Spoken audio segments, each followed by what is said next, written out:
more than 100 unique styles of beer, each with their own set of ingredients, process, guidelines, history, and experience.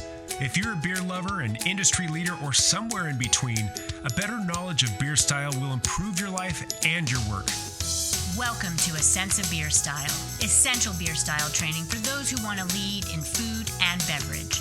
I'm Julia Herz. And I'm Jeremy Storton.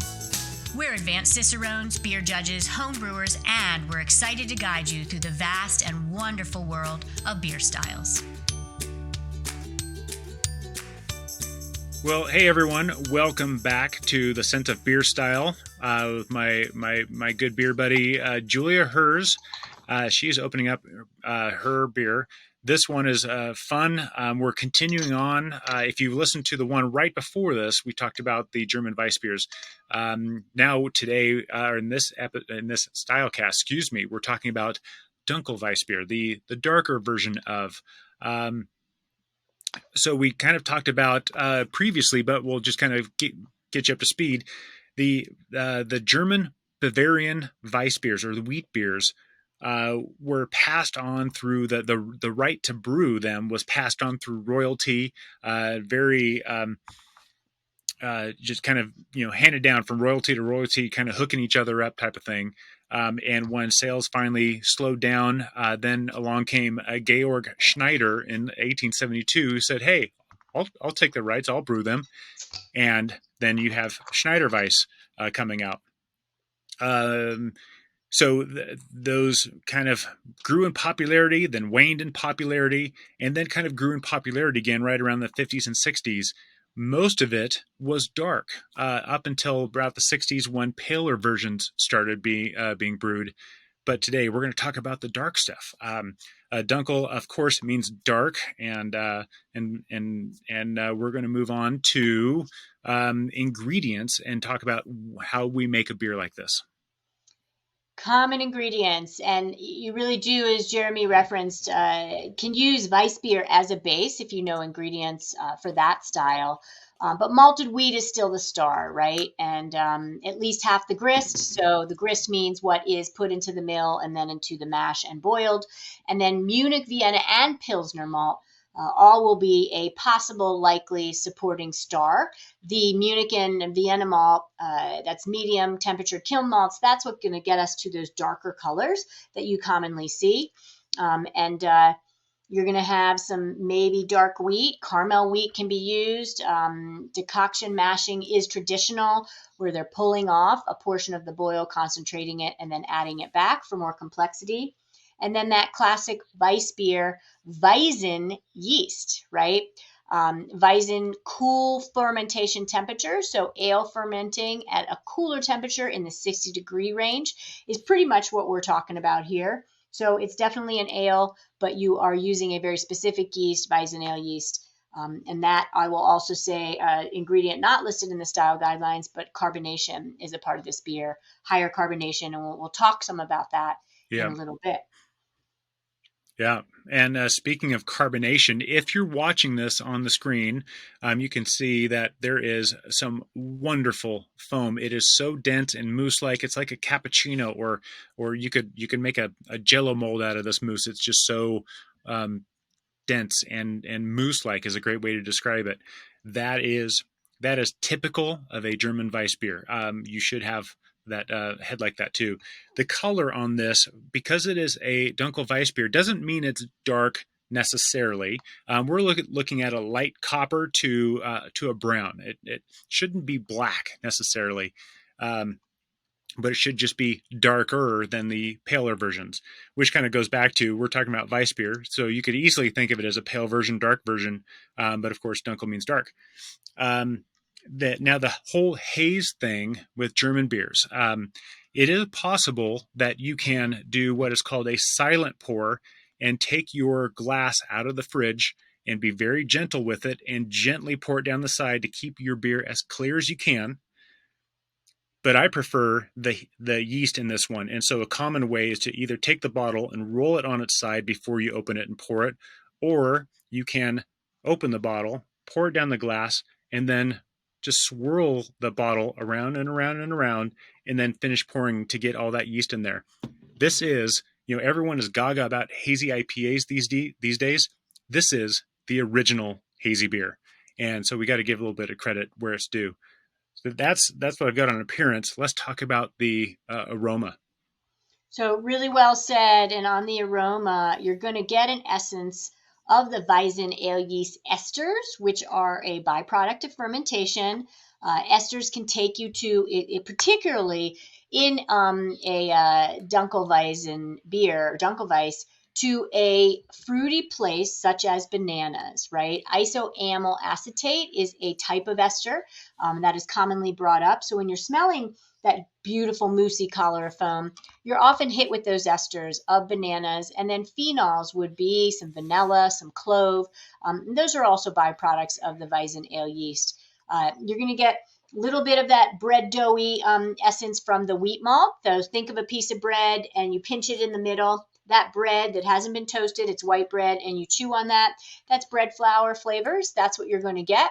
And then you're also going to get, because of the potential influence of the Vienna and Munich malt, you're going to get some caramel, some bread crust, some richer malt notes, but you're not going to get really any roast characteristics at all.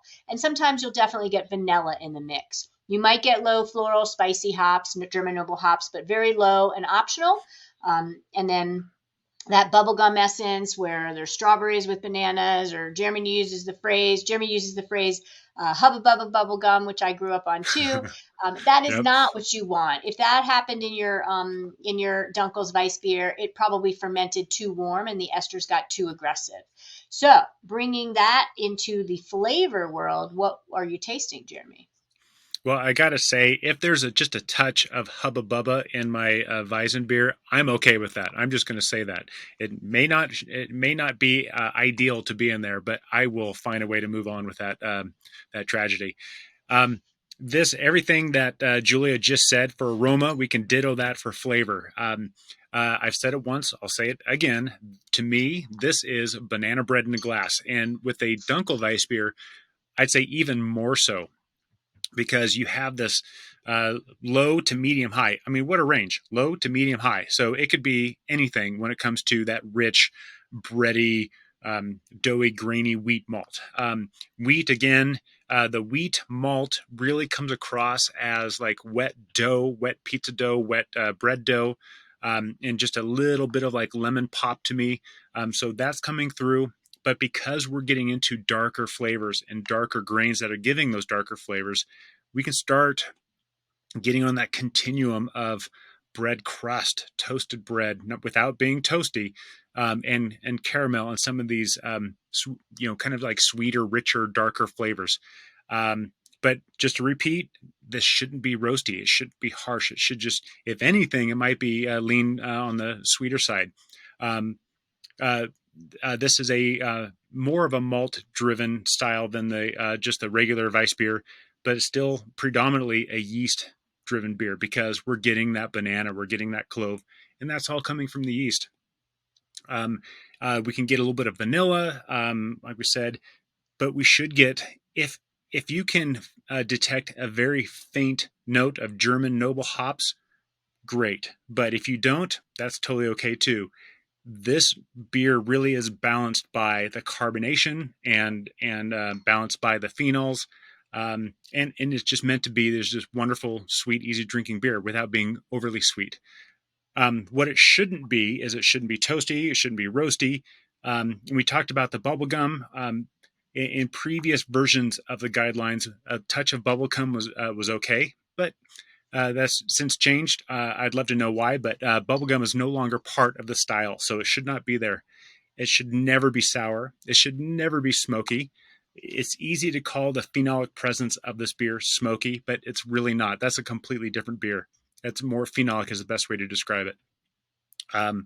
But it does finish dry, even though it has a sweet flavor to it. It does have a nice dry finish, which will kind of nod us over toward mouthfeel. Julia, I know you love to talk about mouthfeel. This is all you. Yeah, I love that because effervescent is what the overall impression of this beer is. And so effervescence will play into if you're describing it, a mouthfeel, right? That is part of flavor, mouthfeel is. And if this beer is effervescent, it's because even though it might have some final gravity with residual sugar that's registering, it's supposed to finish refreshing. It's supposed to finish in a way that makes you ready for that next bite or that next sip. So that's a key component of this for the Dunkels Weiss is effervescence. And then also on the mouthfeel, medium light to medium full body. So you're in those medium range, right? You're not in a over the board, but it does have some girth. It does have some weight from that wheat malt and from those darker malts for sure. And then we've got that creamy head, that collar of foam. That's a true aspect of every sip. You're always getting your tongue scrubbed by the carbonation, and that is just a classic example of a higher carbonated beer. Is this style for sure? Yeah. Style. Oh, go keep going. No, I was going to say, and just to compare this, I mean, how can we differentiate this? Number one, this is not an American wheat beer. American wheat beers don't have the banana. They don't have the clove. They should have more hop presence. And there's a fantastic story behind that. Go listen to that episode. But I imagine, and you're going to chuckle at this, but if a German Weissbier and a Dunkel had a mad affair and had a love child, this is that love child. So imagine the flavors of a Munich Dunkel and imagine the flavors of a German Weissbier, and you got it. And that's where you have some of those darker, rich melanoidin flavors. Think of like brown sweet flavors like caramel, toasted bread crust, and this just beautiful banana and clove. Again, I'll say it for the fourth time today. This is banana bread in a glass. Another one we can compare it to that we will talk about in a different style cast in the historical category would be a Rogan beer, which is more of it's like one of these, but with more rye and less wheat, and that's a completely different flavor profile. But they are kind of cousins when it comes to that. So style comparison, it's really hard to come up with any other comparisons for this. It's pretty unique. So let's talk about the commercial examples. How can we find something like this? And when you study your style guidelines or to get commercial examples from the country of origin in Germany or other countries, you're really going to always actually land back with often the word Weiss is in the name of the beer for the commercial example, or Dunkel, or even Hefe sometimes. So you've got, the Eyinger, right, will give us a classic example. Weissbier Dunkel I am getting from Chapelle Seppel, and I've got that. I had it in my fridge. I've got Huber Weissbier, so I'm now clearing out my beer fridge just for one sweet, happy little episode. Sorry, I hit the microphone. And so, Schneider Weiss, Eyinger, you're going to see these particular breweries pop up again and again when you're talking about styles. And on the U.S. side, it's just not as commonly referenced in the style guidelines, but there are some, craft breweries, particularly who have been inspired by Weinstefner, which is one of the oldest breweries in the world. They're German-based, and so some breweries that might have this Dunkels Weiss will talk and point to Weinstefner even for their examples, but the common examples mentioned in the style guidelines really don't reference U.S. versions. Yeah, this is really a Bavarian centered around the Munich style of beer. And so the closer you get there, the closer you get to the root. Let's talk about some numbers real quick. When we talk about, again, I mentioned I'm a visual studier, visual learner, so we can look at the patterns. It's hard for me to just remember rote numbers, so I have to look at the patterns. A vast majority of the German beers of ordinary strength, Vollbier, Schenk beer type of strength, we're getting in the about 4.5 to 5.5 is the pattern. This one follows that from 4.3 to 5.6. If we were to round to the nearest 0.2, tenths of a number, then you get 4.5 to 5.5, and that's good enough for me. IBUs, again, the average German beer is anywhere from 20 to 30. Because these are malt and particularly yeast-driven beers, the IBUs kind of slant down just a little bit. So this one is 10 to 18, or we could even say 10 to 20. And so that kind of follows the pattern of this particular category of beers. SRM, when we're talking about light copper, which is right around 14, 15, then we start getting into to brown. So we're talking about the numbers of 14 to 23. When we get to original gravity, we're looking at 1044 to 1057, which is 1.044 in gravity units. That's not a very strong beer. It's not meant to be a strong beer. What's interesting is the final gravity is 1008 to 1014. This beer has a perception of bigger body due to the carbonation, due to the decoction mashing, but the body really comes out with the final gravity is of right around 1010, 1012. So it's not a big bodied beer, but the perception is different. Where it really comes into play is the carbonation is big. The average beer is right around 2.5 volumes of CO2. This can be up to 4.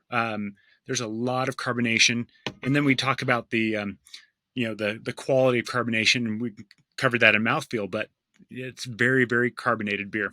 These are the numbers you can expect for a Dunkels Weissbier. So let's talk about, since you have the proper glass for this, Julia, tell us about the glass and the temperature you'd use. So this glass is a vase style glass, German Weissbier style, and more of a vase. Think of flowers. Flowers would be put into a vase. Yeah. And it is designed to not only volatilize out that higher carbonation, right? Volatilize meaning expel into the atmosphere, and we will fill up less from the carbonation then. But also, as Jeremy will be the first to point out, it supports the collar of foam mostly throughout the experience. It's also super easy to hold. It's a vase because it's svelte-like. It's got a little dip in the middle, and then it widens and flares out. So there's a concave area for your hand, and that's the exact glass that I would use. This beer style, sure, 38 degrees Fahrenheit is how any and most beer styles will be served on draft, but you want to try this beer in the 40 Fahrenheit range, because then it's going to display more of that Munich and Vienna malt and those advanced malt flavors. Yeah. And so with that setup, what are you going to pair it with? So with this, because it's a little bit darker and a little bit more of those melanoid flavors of the caramel and everything else, this beer for me is just perfect with something savory. I think it's because that is just the perfect complement or contrast, I should say, to be correct, to this beer. It's like the only flavor this beer doesn't have is savoriness. So give me some blood sausage, some duck, some venison, or some like gamey meat like elk. Then I think this would just be absolute perfection. How about you, Julia? I love it. I do find myself wanting it with some toasted pumpernickel rye bread to fall into those kind of bread notes and maybe punch it up a little. So maybe a corned beef sandwich with some Swiss cheese and some toasted rye or pumpernickel. I think this would really fall into that and bridge over very, very nicely. I'll bet that would be fantastic. Yeah. Well, so there you have it. I mean, thanks for joining us. We appreciate you all listening. We hope your studies go well and your appreciation. And if you didn't have a beer in your hand while you were listening, next time grab one and listen to the episode again. Here's to Dunkels Weissbier. Yeah, Prost. Thank you for listening to A Sense of Beer Style, the essential beer style training for those who want to lead in food and beverage. With advanced Cicerones, me, Julia, and me, Jeremy. Tune into the next episode as we continue exploring the world of beer styles and what to make of them. We encourage you to listen to the prepisodes to build your foundation and better understand beer styles. And before the next episode, I'd like to ask you to review the show and let us know what you'd like featured in upcoming episodes. Until next time, here's to you and your sense of beer style. Thank you for listening. Cheers.